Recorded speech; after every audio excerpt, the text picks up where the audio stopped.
Former President Jimmy Carter knows a lot more about this subject than I do. That's because he got a degree in nuclear physics from the United States Naval Academy. That's right, Jimmy Carter was a warrior.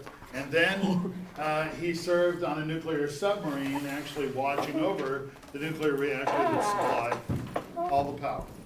Now, Jimmy Carter's encounter with nuclear energy was certainly more intense than mine has ever been, but mine has certainly been more protracted because in all the years that I've been a debate coach, starting in 1973, and one of the most important cases that my debaters used at that time in that year, and this is in a format where you have one topic you debate all year, right? Our best case was that nuclear energy is incredibly dangerous and we need to get rid of it.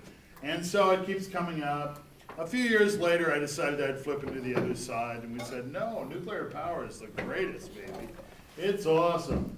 And so I certainly have a long encounter with the arguments, and I don't profess to be a technical expert like former President Carter, but I certainly know some things about how to portray arguments about nuclear energy in a debate.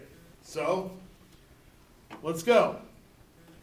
You know, you take this uranium stuff and you get it to interact and it creates heat, and then you boil water or something, and that's used to create electricity.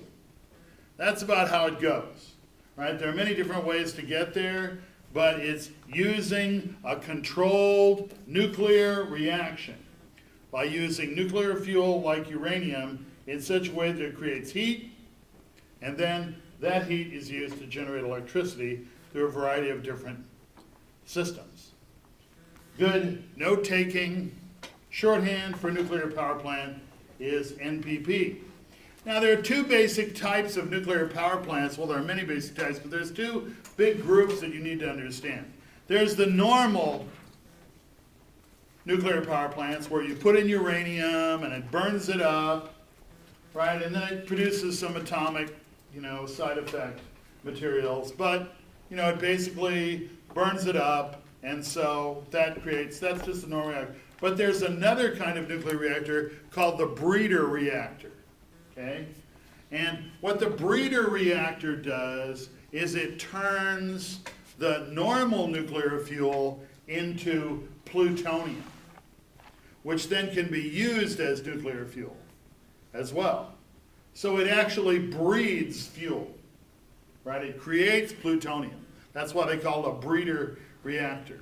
Now, that's cool because you get lots of fuel and lots of, plutonium, but that could be a problem because plutonium is the primary ingredient in nuclear weapons.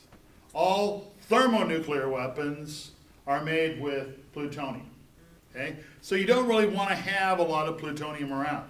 The other problem with plutonium is it's certainly one of the most toxic elements that exists anywhere, right? And now there are a lot of exaggerations about this, like 1 teaspoonful of plutonium would kill 1 billion people. Yeah, right. Well, that's if it was divided up into tiny amounts and deposited in their lungs, right? Then it would create cancerous growths through its radiation, and then you would die. But nobody's going to figure out a weapon that delivers it 1 particle at a time deep down into your lung tissue.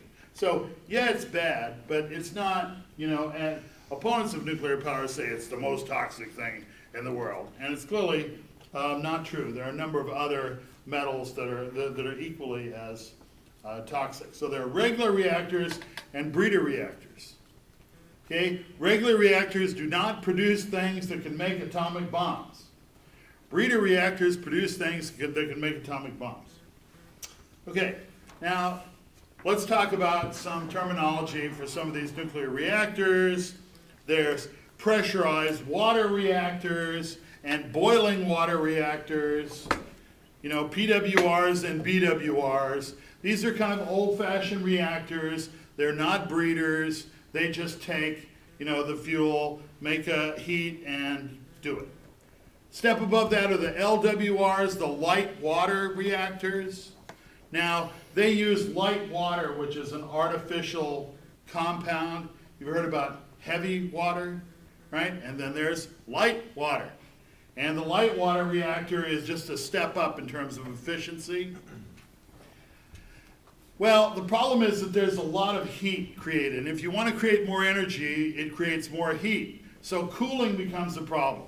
So they have these reactors called HTGRs, or HTGRs, high temperature gas cooled reactors, where they take this super cool gas, right? Usually something like liquid nitrogen, which is really cool. If you stuck your hand in it and then hit it on the table, it would shatter. That's how cold it is, right? So it's even colder than, no. So, you know, that's, they use the gas. But you can turn it up a notch, and you need to use something even more, right, effective to cool it. And so they have liquid metal fast breeder reactors, LMFBRs. These are huge, whomping, you know, machines like small cities that produce incredible amounts of electricity. They're really hot, and they're so hot that they have to be cooled by liquid metal, like magnesium. And, you know, that's some heavy stuff. Now, of course, there are also breeder reactors. So you cross the threshold to breeder reactors. Yes? What is is there an LMFBR, and what does the F stand for? Fast breeder. It's fast. Look, he's taking notes. I knew if I harassed you, you'd start taking notes. No, I just found my notebook on the table. There you go. It came home to you. Okay? Now, there's another one that I want to talk about is the CANDU reactor, CANDU. And this is one that was developed in Canada. And it's a breeder reactor. And what they claim is that you can take nuclear waste from normal reactors and use it as fuel in a CANDU reactor. As we're going to see in a few minutes, one of the main problems with nuclear power is that it produces these radioactive wastes that last for several 100,000 years, which is kind of a problem in scale of human events.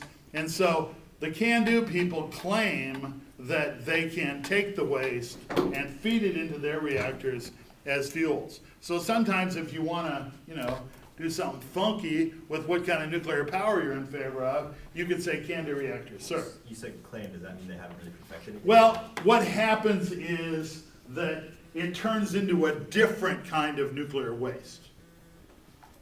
Right? It doesn't, yeah, the waste you feed into it gets burned, but it produces another kind of nuclear waste. So it's not really, you know, as often happens in debate, you don't get the full story. All right. Is this new nuclear waste even worse than the previous one? I can't really say that, except I know that it's nasty. I don't know, it may have a shorter half-life. Plutonium has like the longest half-life. Who knows what a half-life is? Go. No, not second life, half-life. Go ahead. It's how long it takes for a radioactive element to decrease its radioactivity by half. Okay, yeah, and in some of these, it takes a long time, okay? Now, you might hear about fusion reactors. There aren't any that work. They built a giant, yes, the sun works, but that's not a human-controlled machine. And, you know, I imagine that, you know, you could claim that nuclear energy from the sun is the way to go. Right? But I think that would be squirreling the motion, and you wouldn't want to do that. Okay? No, yeah, so that you know, if someone says we'll use fusion energy, it sounds great, it might be possible. They built a giant reactor in Europe and spent tons of money on it, and it maintained a fusion reaction for half of a second. And they were really psyched. But I'm not sure that they're ready for a regular power use. If so, if you can get fusion energy, what you would do is you would use it to get hydrogen out of seawater and use hydrogen to power everything. Cars, power plants, everything. Because there's a whole lot of water. 80% right? water. Thank you. I'm actually a little bit more than that, but thanks for your vote of confidence. Now, All nuclear power plants produce waste. Breeders produce plutonium and waste. Right? And then you can burn plutonium in some reactors. Can? You can. In fact, I was reading an article today that says that probably in just a regular nuclear reactor, a substantial percentage, between 15 and 20% of the power that's produced, comes from the plutonium that's in the fuel being consumed. All right, now, what you need for nuclear power plants are uranium. You dig it out, you refine it, you get it until it's pretty pure, then you put it into fuel rods, and you stick the rods in the reactor, and that's what makes it go. Okay? Now, one thing you need to know about these fuel rods is that sometimes some countries will take the nuclear fuel rods until they're about to use them, and I don't know the process, but that's how you can take these nuclear fuel rods and make plutonium out of them. And this is called the uranium enrichment process. And this is the one that Mohammed al-Baradei and the IAEA, International Atomic Energy Agency, are so concerned about with Iran. Right? Because they are enriching uranium. They got uranium. That's you can have a power plant and stuff, but they're enriching it. And out of that, they can produce high quality uranium, U-235 or U-238, which can be used in a bomb, or plutonium, I don't even know its number, it's like 254, it's insane, the number it has, okay? So, it depends on if you reprocess them or not, yes, before you get plutonium. If you're just gonna make electricity, you don't need to reprocess it. If you wanna make nuclear weapons, you need to reprocess it. Yes, Brendan? I have a question. What are the numbers for, and what were the numbers for, what were the first two numbers? Oh, U-235 and U-238. U-235's what Big Boy, the bomb that was dropped on Japan, was made out of. And then they upgraded to U-238 because they learned how to make more potent stuff. Oh, those scientists. William S. Burroughs, one of my favorite poets, once said, "No job too dirty for a scientist." He had a couple of extra words in there, but I won't use them. I promise not to. Okay, well, oil comes from the Middle East, right? Where does uranium come from? Here's the leading countries that produce uranium. Australia, Canada, Kazakhstan, South Africa, Brazil, Namibia, Uzbekistan, USA, Niger, and Russia. Those are the main countries. Okay, in order of how much they produce. And Australia produces about 10 times as much uranium as Russia. So Australia loves that kind of stuff. Now, remember I talked about reprocessing to make, because you get these fuel rods, you use them, and then they're done. Now, if you reprocess them, you can use them again. Right? But if you don't, you just have to let them lay around. And so it's kind of expensive to make new fuel rods all the time. So reprocessing would save money. All right, well, Jimmy Carter knew what was going on, and so during his presidency, he stopped all fuel reprocessing going on in the United States. Because he wanted an international agreement, said everyone will stop reprocessing nuclear fuel. That means that they'll stop making the stuff that we make nuclear bombs out of, and that will be good, okay? Now, everybody didn't necessarily stop. Now, Japan, France, and Russia do most of it. Japan has a thriving business in reprocessing other people's nuclear fuel. They will buy your nuclear fuel from you, not for much, but otherwise you have to store it for 10,000 years, which is kind of a bummer. So Japan will buy it and reprocess it. And it runs all their nuclear power plants.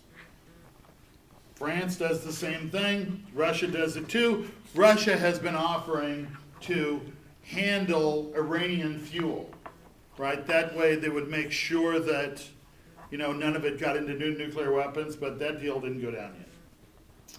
Okay, so that's about uranium. Past events. A couple of past events you need to know about. 3 Mile Island. 1979, 3 Mile Island, Pennsylvania. Something went wrong. In fact, there was a coolant accident. Remember, these things are hot. Hot, hot. And when they overheat, it's bad. Okay? And so 3 Mile Island unit number 2 had a partial meltdown. And it released some radioactivity and stuff like that. Now, they were never able to prove anybody who was killed by it, right? Or that there was substantial disease or mutations or whatever. But, you know, who knows? Excuse me, You go ahead. which year was that? This was 79. Thank you.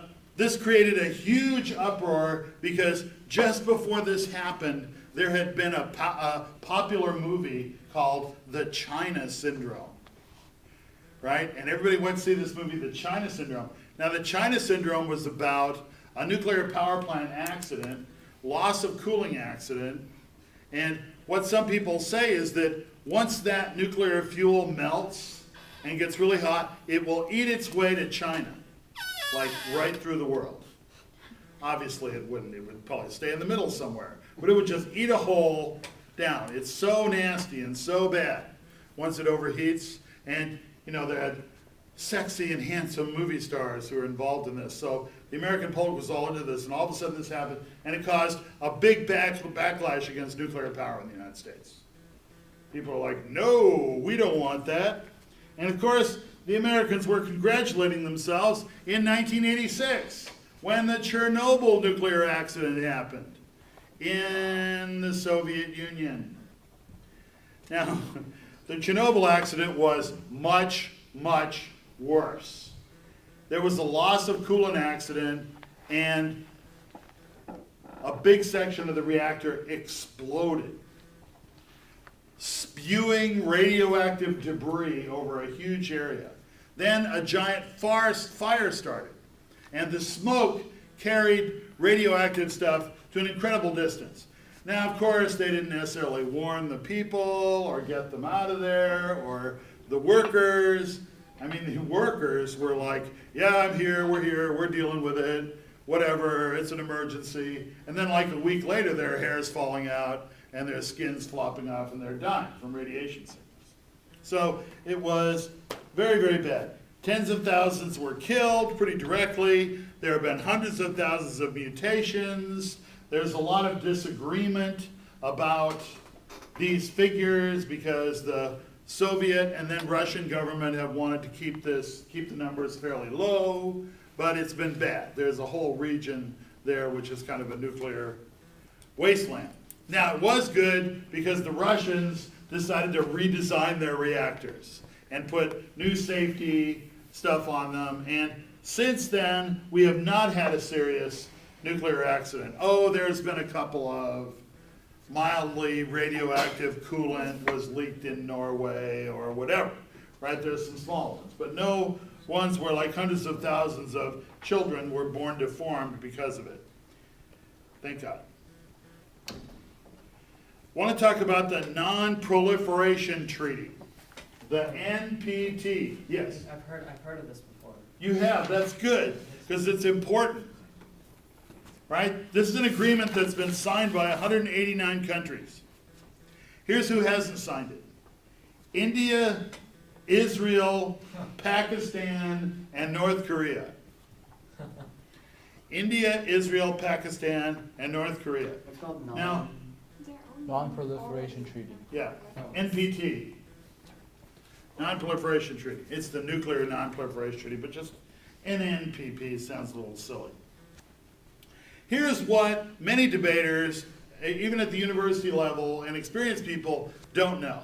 Because the press handles the NPT in a really messed up way.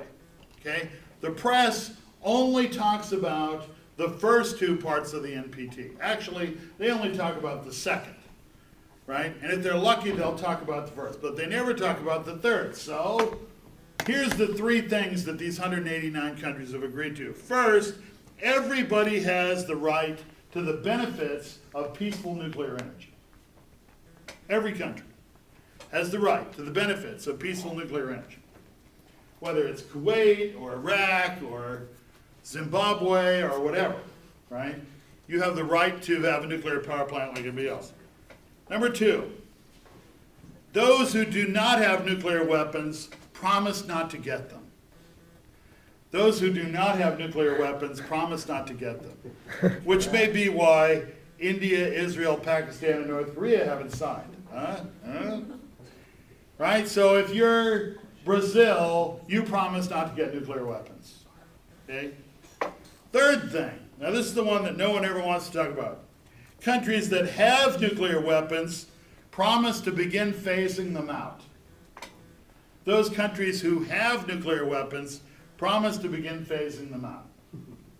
Right? And so the haves should get rid of them. And that's the part that's never been done. Now, if I say, here's a contract, a deal, we have 3 promises, and I violate promise number 3, then it makes me look like a hypocrite when I say to you, Brendan, you're getting nuclear weapons, and your second promise is you wouldn't. But I didn't keep my promise to get rid of mine. Right? And so that's a problem. That's a problem. All right. Now I just want to briefly go through some arguments in favor of nuclear power plants and opposed to nuclear power plants. And after each one, I'll probably say a word about, how you might answer this argument. Okay? First, it's a stable energy supply. It's a stable energy supply. If there's a conflict with Iran, they promise to block the Straits of Hormuz, and no oil will be delivered to Japan, Europe, or the Western Hemisphere. Okay? Or if OPEC decided to have another oil embargo like they did in the 70s, right? Certain nations control most of the oil, whereas uranium is more spread around, right? And you can stockpile it, and it's, a pound of uranium. I was reading this silly pro-nuclear pamphlet, and they said a pound of uranium can deliver enough energy to power a major American city for a year. Wow. To me, that means that stuff's probably dangerous, Whoa. So, but it's more stable, right? On the other hand, it's still located in some spots, right? A small number of nations have most of the uranium, so it's not really that much different. There might be a uranium cartel at some point screwing people up. Second argument. The supply is big. There's a lot of it. Right? There's a lot of it. And especially since we've continued to discover uranium deposits and identify them, but we haven't done as much harvesting of them because there's been kind of not an emphasis on nuclear power. That's changing because oil is expensive, it's uncertain, fossil fuels produce greenhouse gases. There are a lot of bad things about fossil fuels, and they hurt birds, right? And so we need nuclear power instead, okay? But the supply is not as infinite as we might think. The supply is not as infinite as we might think. In fact, readily available supplies indicate a couple hundred years of uranium, and then maybe we won't have any more, okay? Third, no greenhouse gases. No greenhouse gases. Just about every other major form of producing electricity produces lots of greenhouse gases. Coal, oil, gas. That's the vast majority of electricity that's produced. But you can do what France has done, and Finland, and Korea, and Japan, and have nuclear power plants without greenhouse gases. Alex? Could we turn on the AC? Do you know how? Do you know? No? No. What about that thing over there? Once I start talking, I just suck all the oxygen out of the room. I'll tell you. You're hot. Imagine me. 4. A nuclear power plant produces lots of electricity. Yes, Can Brandon? you repeat the second argument, please? I didn't catch it. The second argument, the supply is huge. We're not going to run out. Right? You know about the peak oil theory? Yeah, Okay, tell me what it is.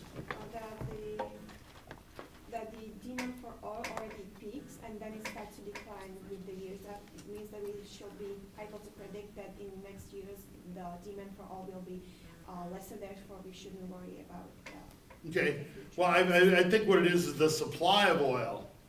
Our ability to pump oil has probably reached its height. Right? Some people say 2007 was the maximum, and so it's going to go down. So demand keeps going up, but supply is going to start going down. Did you know that Iran selling a lot of oil, huge amount of oil, but they're totally over pumping, and 25 years from now they're not going to have it. Right? So you think about Iran as a male oil player. No, they're not going to be, because they're selling so much oil now to float the economy and keep the people from rebelling, right, that, they're going to get rid of it all. So there's that peak oil, all right? And so uranium doesn't have that. There's a lot more supply. 4, one installation produces a huge amount of electricity. I mean, a nuclear power plant really pumps it, right? And usually they'll have a couple of reactors together on one site, and they really put out the power. Now, that may be good, but it depends on where you are, because the transmission cost of electricity, for every mile that you have electricity going over wires, you lose some of the power. Right? So the longer you have to transmit it, the longer you have to run it through wires and towers, the more electricity you're going to lose. Okay? But a couple of big old plants will do Los Angeles pretty well. 5, no air pollution. No air pollution. Coal especially is a problem. It produces SO4. Well, it produces SO2. Right? Sulfur dioxide, which gets in the atmosphere, mixes with water vapor, and then becomes SO4. Right? What is SO4? The kind of thing you probably wouldn't want to touch, right? Isn't that the designation of sulfuric acid, SO4? Yeah, so, you don't want that. When that's in the air, that's bad.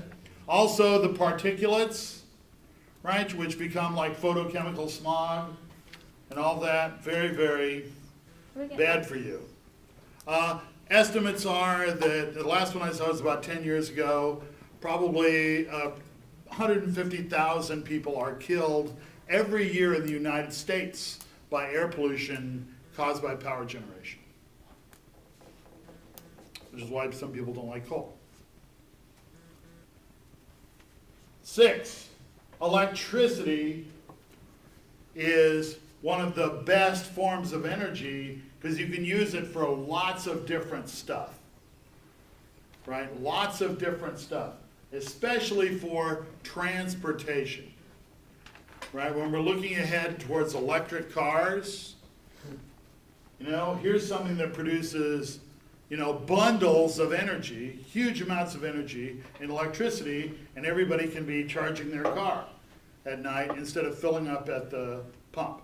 And so, whereas you can't do everything with oil, you can do a lot more with electricity. And coal's kind of, what can you do? Burn it, right, and make electricity. So there are some reasons in favor of nuclear power. Arguments against nuclear power, in no particular order. Number 1, mining is bad. Uranium mining is bad.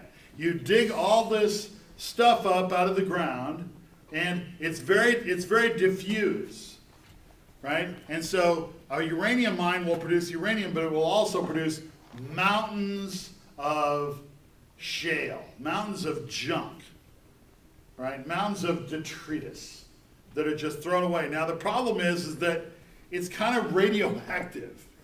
It's kind of radioactive. So you create this radioactive mountains of junk, right? Which are all out in the open. Now where were they before? Deep underground, where they weren't hurting anybody. Now all of a sudden they're, out in the open air. Dig it up, throw it away, no problem. This is a tremendous problem already in Australia. Of course, fossil fuels also have this problem, right? Coal, right? Strip mining of coal causes a lot of problems. Oil, you have oil spills, leaks. Second, disposal and or storage of waste. Disposal and or storage of waste. So you got all this nuclear waste. And some of it, the stuff that's not so bad, needs to be kept away from all life forms for like 20,000 years. Okay? That's not so bad. Now, some of it needs to be kept away from life longer than that. Okay? So, where do you put it? Underground. How do you, why wouldn't it leak into the water? Why wouldn't it, there's a, Well, everything's porous. You wrap Nothing is completely solid. all right. The solution is they want to seal it in these huge, super glass ingots and bury it in spots where, it's not been geologically active for tens of thousands of years and leave them there. Okay? But it's a problem, right? And the big problem is convincing people that a nuclear waste storage area needs to be in their neighborhood. Why not just launch it into space? Well, that's actually on my list. Yeah. Okay, why not launch it into space? If there's, because like, you know how often accidents happen with rockets, it goes up in the air, blows up, and you've got uranium in the entire Yeah. atmosphere. Then that would be like Chernobyl times 1,000, right? North America was depopulated today when the nuclear waste launch went bad. Why not just So, launch it over the yeah, Earth? well, Nobody I think the answer to that could be the space elevator.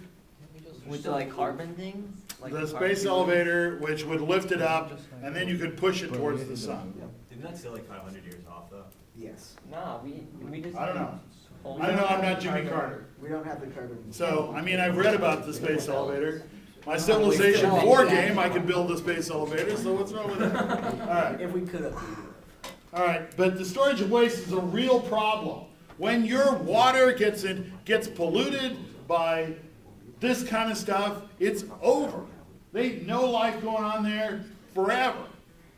It's like, well, not forever, but in times that make sense to us. Like we can't even think about next week. Think about 10,000 years. And that's a lot of generations of people who are going to curse us. Right? It's not just one or two. Oh boy, they were so stupid. This is on through the ages. You would become, it's a problem. But how long does this, so how many years do you say it has to be kept away? Well, it depends on what it is. Different nuclear wastes have different half-lives, right? So some of it, it's only 500 to 1,000 years. Some of it's 5,000 years. Some of it's 100,000 years. Could you get like an average though of how long nuclear waste? Well, I imagine you could, but then I would need to know the percentages of all the different kinds of nuclides and be able to perform that kind of math in my head, which We can also I can't. 3, large upfront capital cost. Large upfront capital cost. You have to spend all the money to build the nuclear power plant before you get anything back. Nuclear power plants cost tens, if not hundreds of millions of dollars for each one. And a big complex is likely to cost over $1 billion. Okay? Now you have to spend all that money before anything happens. Right? Which is kind of a risky thing. And it's tough to get people to finance that kind of stuff. Because at any point there might be an accident, the people might vote not to have the nuclear power plant there. It's hard for people to invest $1 billion when they know that people are going to go berserk when they find out a nuclear power plant is going to be built near where they live. My baby! Not mine. Right? And then, political forces will move, and before you know it, there's a court order stopping the construction of the power plant, and your money is gone. So you think twice before you invest that money in a nuclear power plant. Which leads us to 4, citizen resistance. Here's an acronym you need to know, NIMBY. NIMBY, NIMBY. Not in my backyard. Not in my backyard. Now, do we think we might be able to overcome that? Well, I mean, they've overcome it in Japan. Right? Just ask Slovenia, ask Bojana. Most of the energy in Slovenia is produced by a nuclear power plant. Right? It works for France. Right? Citizens got over it. But it is going to be a problem. 5, the nuclear fuel cycle. The nuclear fuel cycle. Plutonium will be produced at some point. If we're going to have a broad-based international nuclear energy program, there's going to be some plutonium produced. And that stuff can be used for thermonuclear weapons. Okay, now, how bad are thermonuclear weapons? Very interesting article I read just the other day, because we used to talk about, well, if the Russians and the U.S. exchange, that would destroy the whole world. Okay, fine. But if India and Pakistan exchanged their small warheads that they have, it would probably do away, they were saying, with most of the ozone layer along all the middle latitudes, where most of the people are, and they would be in trouble. Because when the ozone layer is gone, what happens to the insects? They die. They go blind. They go blind. They don't die, they go blind. Then they'll probably die. Right? But they can't see. It puts out their eyes, and that's bad. I'm just checking to see if you were listening earlier. And you know, when irresponsible people get nuclear weapons, it can ruin your whole day. Right? I mean, think about it. This is not my lecture about nuclear weapons. But, you know, how different would it have been if Saddam Hussein had had nuclear weapons? Apparently he did. Right? No, he didn't. Well, if he did, right? I mean, this is why the Bush administration is so paranoid about, oh my God, if he gets nuclear weapons, we're in trouble, right? So what if they don't have a delivery mechanism, right? You can smuggle it into our ports where most of our shipping containers are not inspected in any way, shape, or form. Plug it in, and then you sit there in Baghdad and push the button, and up goes lower New York. Right? I'm sorry, Mr. President, I told you to take me seriously. Boom. Now will you take me seriously, or should I push the next button? I mean, we're talking about a nightmare world where bad things will happen.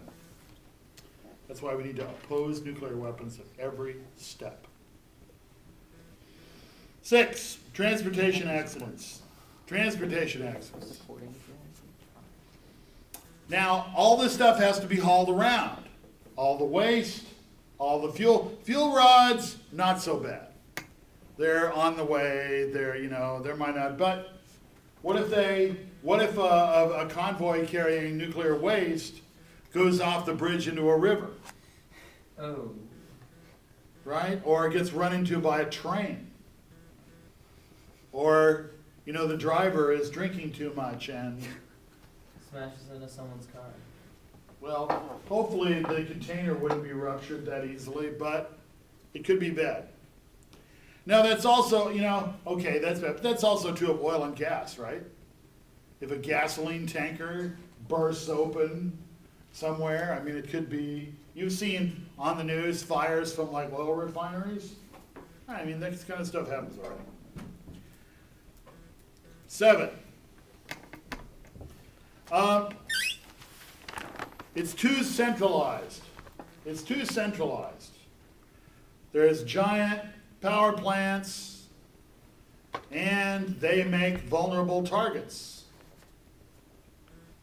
And also, because they're so centralized, it keeps, urban life, it keeps the emphasis on urban life instead of trying to, a lot of what the information revolution is trying to move people to smaller towns because they can telecommute and stuff like that. But this would be a blow against that. It's an Ivan Illich argument. 8, you could have a nuclear accident at the plant. Things can and will go wrong. Write this, we have checks and double checks. Yeah, I've heard that before. Right? And we haven't had very many nuclear power plant accidents now, but we don't have very many nuclear power plants, right? If there's a huge increase in them, it increases the risk that that will happen. And we may not have an accident like past accidents. We may have an accident like we can't predict. Right? Donald Rumsfeld, remember what he said? There are the known knowns And the unknowns. and the unknown knowns Known unknown. and the known unknowns and the unknown unknowns. All right, these are like unknown That unknowns. doesn't even make sense. Yeah, it does. actually. Think about it. That was the big Okay. surprise. Finally, terrorist target. Terrorist target. Now, long before 9/11, the first reference I have read about in doing research on these issues, well before 9/11, was that terrorists would hijack a 747, a big plane, and crash it right into a nuclear power plant. Right, and that was the scenario, not, a skyscraper. Okay, so those are arguments. Now, what I'm going to, thank you all for your attention, and I would like to say, does anybody have any questions? And thank you for having questions. That was good, it shows you actually, are mentally present, but I know that, yes. What was the difference between? You're Sebastian, right? Yeah. So go ahead. What was the difference between 7 and 9? You said it was too centralized and then it was a terrorist target. You said it was vulnerable and then it was a terrorist target? Well, centralized means it means it's not useful in rural, remote areas, and it keeps, reinforcing the notion that we all have to live in really big cities, and goes against the telecommuting notion that we can move out. 8 was nuclear accident at the plant, and 9 is terrorist target. Actually, I don't know how you build these power plants here in America, but we are having town right next to it. Plants. We are running like a small state completely on 2 nuclear plants, and both are in central city, right next to it.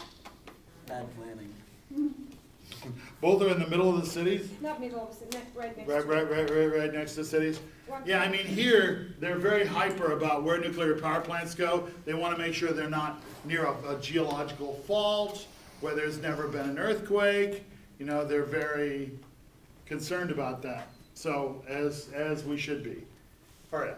What kind of people invest in the building of a nuclear reactor? My retirement fund, The Catholic Church. the Catholic Church, Wait, was that a joke? John McCain is saying, Bush too, that we, short on oil, we gotta go with nukes, nuclear power, that's the way to go, baby. The British government is now opening up the nuclear market to French companies because they don't want the uranium processed in England, but they still want the benefit of the energy and stuff like that. Yeah, so. We already have 2 plants in the UK, Yeah. both of which have leaked in the last 25 years. And I think that people who are unsure about investing too much in oil and gas now, Would because go it's kind of nuclear. running out, well, but they still want us to remain investor players in the energy sector, and nukes is going. Okay, I see this with the private ownership or investment from the private sources as quite a good argument because people are quite eager to invest actually. That's what happens in Europe with these power plants. And this is basically security of the government. The company will secure also the safety of this power plant because it doesn't want to lose its money. So it will try Yeah. more hardest. yeah, but they will, but, yes, they don't want to have an accident, they want everything to go well, but that doesn't mean it will go well. Let's all remember Bhopal. Yes, Alex. I just have the question about like nuclear waste. Yep, Can't you just like go bury it in the moon? but you have to get it up there. Yeah. Which is a Yeah, problem. it's the launch that's the problem, because about 10% of launches fail and blow up. Once it's up there, it's fine. The amount of Yeah. radiation that's in space anyway, See, it's hardly going to make a difference. Once I have it up there, I would just push it towards the sun. Or you can Seriously. aim it at a black hole. I think push towards the sun would be fine. The sun is a fusion reactor anyway. Yeah. But So- cosmic If you radiation, threw once you get nuclear outside waste the into the Earth's sun, atmosphere, you wouldn't would even that notice. prolong its lifespan? No, I mean, I mean, even minimally, but. no, yeah, yes. I'm not sure of that. But I think that, the sun will even last longer than nuclear waste. Yes, Arya? What is this like a government industry, or privates are also kind of allowed to develop their own complex? It's regulated by, it is private, but in the US, it's regulated by the state and by the federal government, especially by the Federal Energy Regulatory Commission and the Nuclear Regulatory Commission. Regulate these kinds of things, and they set up safety standards and stuff like that. Are you kind of allowed to buy a stock for that industry, for that?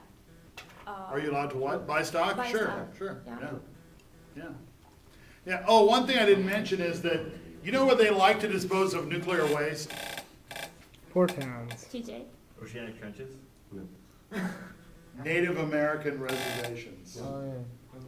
Okay? Here are people who are completely marginalized in our society, who are poor, who have incredibly high rates of unemployment, whose culture has been crushed, and they come along to them and say, hey, we got a deal for you. We're going to bury nuclear waste on your reservation and then give you money. And what else are they going to do? Right? The Goshutes Indian tribe has about 24 people. I think this is in Utah.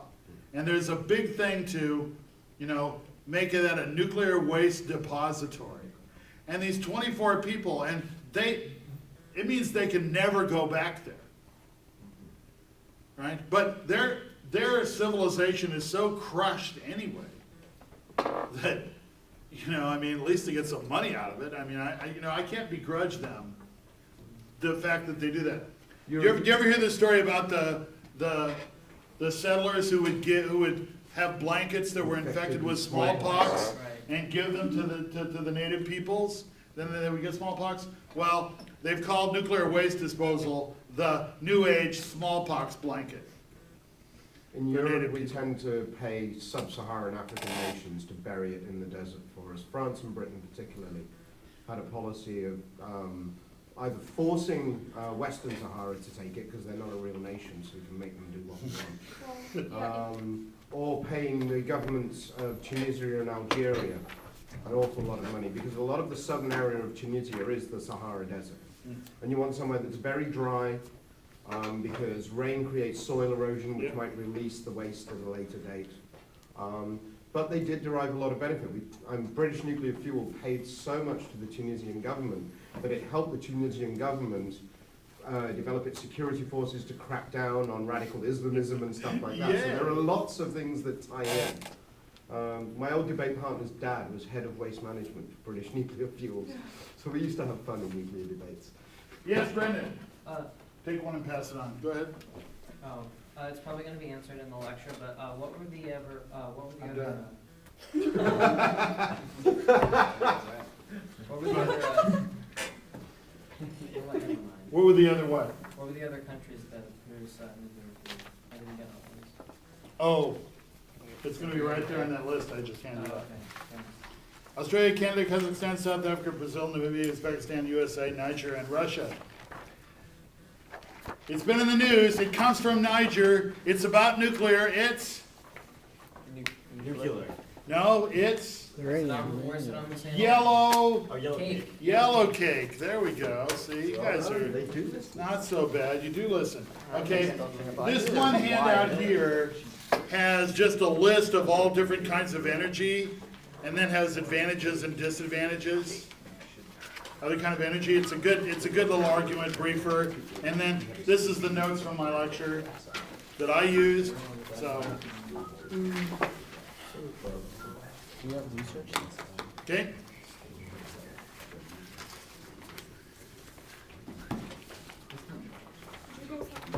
Monday, debate at 2:30. I'm going to lecture tomorrow morning about argumentation and tell you, and I'll prove that Iridium's wrong. And then at 2:30, we're going to have this debate. And the motion of this House believes that nuclear energy is the way to go. That means yes for nuclear energy, not, please don't. It's either support, the proposition team should support nuclear electricity as a major step. When we say nuclear energy, that's all we want you to support, okay? You don't have to think up reasons why the bombs are also good. Yeah, you don't need to talk about the bombs. Now, you might talk about how, a commitment to nuclear energy might increase the risk of nuclear proliferation. Yeah, you might. If you want to research some of that, then www.jdw.com, that's short for Jane's Defense Weekly, Yeah, might have a lot of interesting stuff yeah. on which countries currently don't have nukes, why that might be a good stroke bad thing. It's very interesting that a couple of my former debaters. There's also Jane's in the library and magazine form as well. They don't have the intelligence review. If you want the intelligence review, come and ask me. Can I have the intelligence review?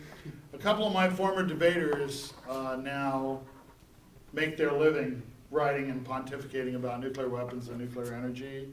One of them is the executive director of the Nuclear Control Commission, testifies in front of Congress, has written a number of books. He's, and his area of expertise right now is understanding the exact status of the Iranian nuclear program.